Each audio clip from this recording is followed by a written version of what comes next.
Alright you guys, I am back again, this time with another review of my WP100 case. I know I sort of did one a few months ago when I first got it, but I kind of want to do a real review of actually owning it for the last 2.5, 3 months now. And point out some things that I really liked about the case, point out the key features, because I really didn't do that in the last one. It was just me complaining about a few issues that this case has. So we'll start with the key features. Obviously, you got the W100 up top, P100 on the bottom here. So with the top W100, you can fit up to an EATX board. I don't know if you can see the E right here. Oh, guess you can't. But right there, it gives you the mounts for the EATX boards. It has 10 expandable slots and a power supply cut out. So if you're just using the top W100, you're able to run a power supply here and just run off just the top section of the W100. Ooh. So here on the bottom is the P100, the pedestal. You could fit up to 560 radiators on the sides. In the instructions, you could run 3 200mm fans up top. So whatever way you want it, because you could actually put this P100 up top. Whatever way you want to do it. You could put your power supply. So right now I have a Corsair AX 1200i in the bottom with my 560mm radiator. Just in push, because that's all you could actually fit. So it's just the fans, the radiator, and then after that, since Thermaltake has actually put the power supply directly in the middle, you can't fit any more than that. And then I have 4 120mm AF fans in the back acting as exhaust. So those are the real key features of the bottom pedestal. Up top here you could fit another 560mm. I have a 480 in push-pull. I have a 360 up front. You could actually fit up a 480 in the front if you wanted to. I guess if you have like a 360 up top, you could put a 480 up front. So for the most part, everything fits exactly the way it should. The way you want it designed. You'll have to make some adjustments, and I'll kind of show you a few things of a few issues I ran into. Like this. Obviously, the top rack doesn't move left and right, so your radiator will mount directly in the middle. And I feel like it's a little too low to the motherboard, but I think that's because my radiator's so thick. But this is a Thermaltake radiator, and I kind of think they would take that into consideration when you're buying something like this. But it's not too big of an issue. But we'll move on to the real issues that I've ran into with the Thermaltake WP100. The front I/O actually takes up a 5 1/4 bay slot, so you're left with just one. You can buy attachments for the rest here, but in most cases when you're buying this case, you're actually going to water cool it. So putting a 5 1/4 bay slot anywhere lower than these two, you're going to be blocking whatever water cooling you have. So to have that there was a pain. I can't imagine why they would do that, especially when you have cables hanging out the back end. Kind of wish they would have stuck the front I/O here. I know it's copying case labs, but look at it. You already know what it looks like. So they might as well have put the front I/O here just to get out of the way, so you could do better cable management, running your front I/O cables instead of running it from this top end here and then running it through the back, when they could have easily put it here.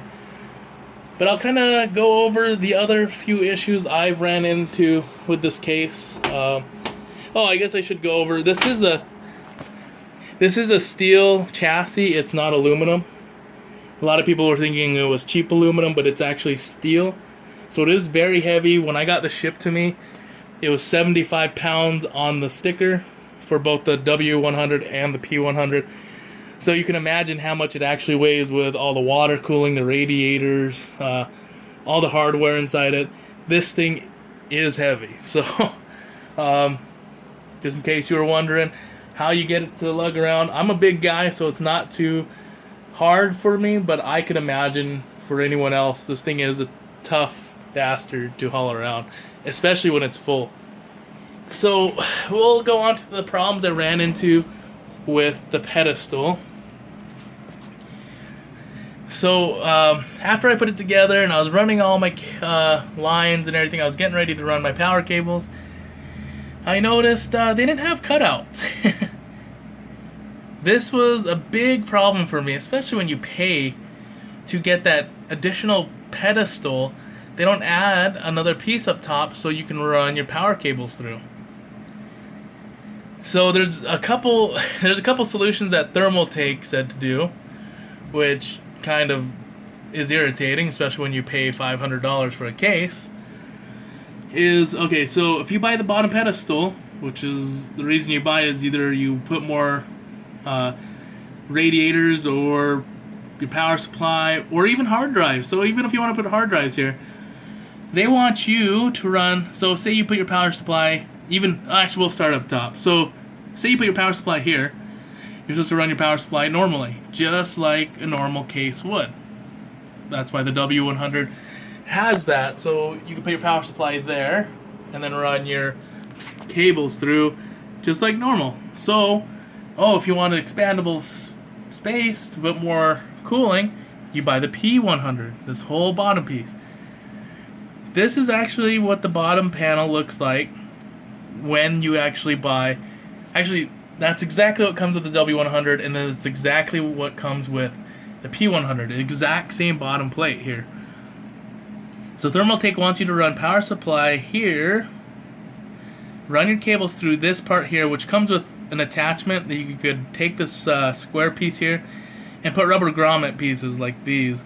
So you run your power supply cables through here, back through here, and then run them wherever you need to have them come out. So not only is that a pain in the butt, most of your power supplies are not even that long, so you'll have to get extensions anyway.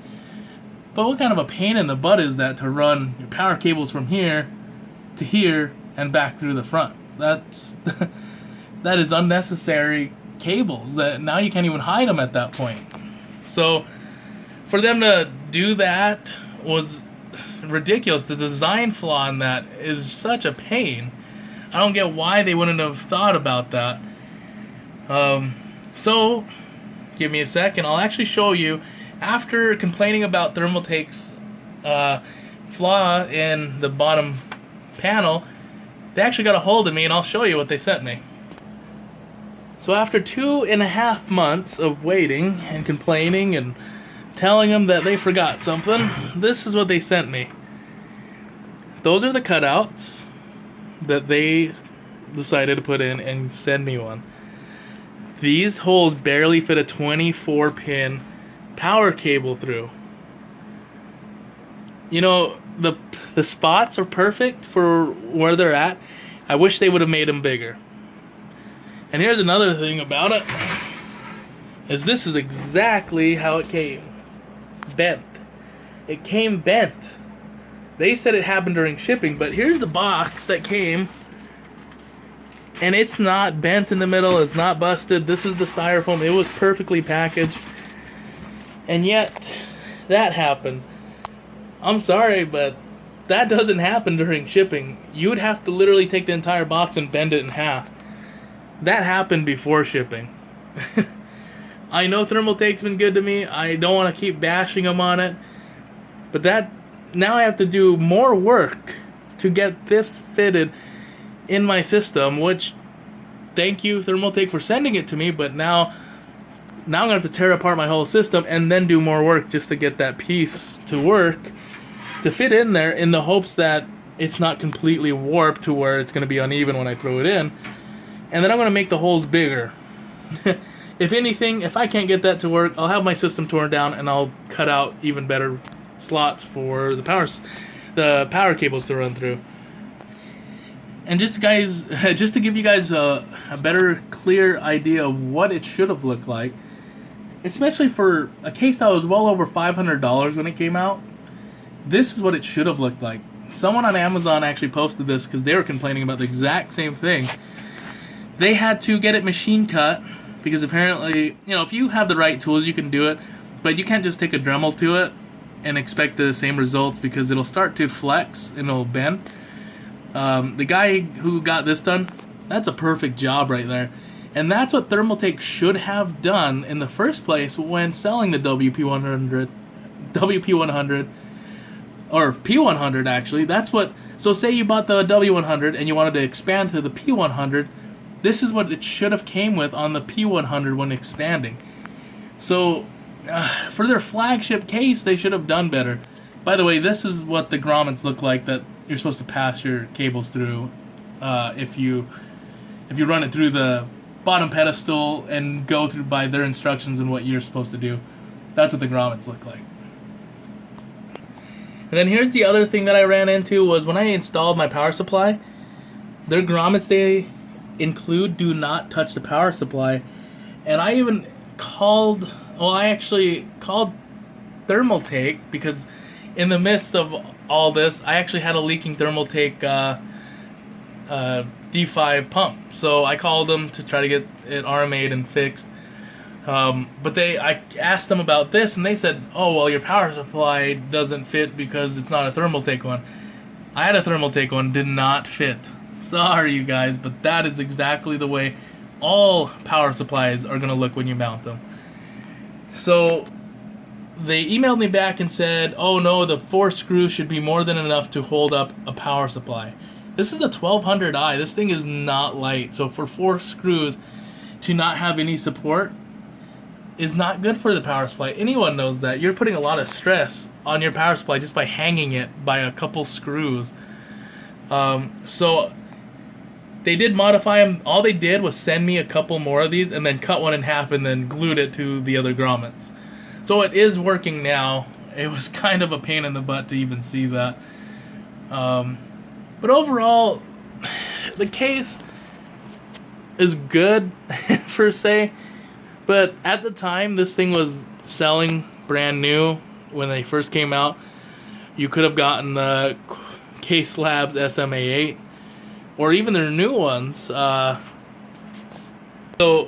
sorry, going back to the Case Labs, you could buy this case here. This is the Case Labs STH10 for, at the time, I bought this altogether was $569 for both the top and the bottom pedestal. You could actually buy the base part of the STH10 for $569, I think is what it was. But yes, you do have to buy extras like the radiator brackets and all that. So overall, like another $200 at most for all the brackets that you need, and you'd have the perfect case from Case Labs. So, like I said, I know the price has dropped now. The price has dropped for the W100. So overall, I'd give it a 3 out of 5 stars on Amazon for both. So if I was to judge both would get a 3. It wouldn't even get a 4 or 5 because of so many issues.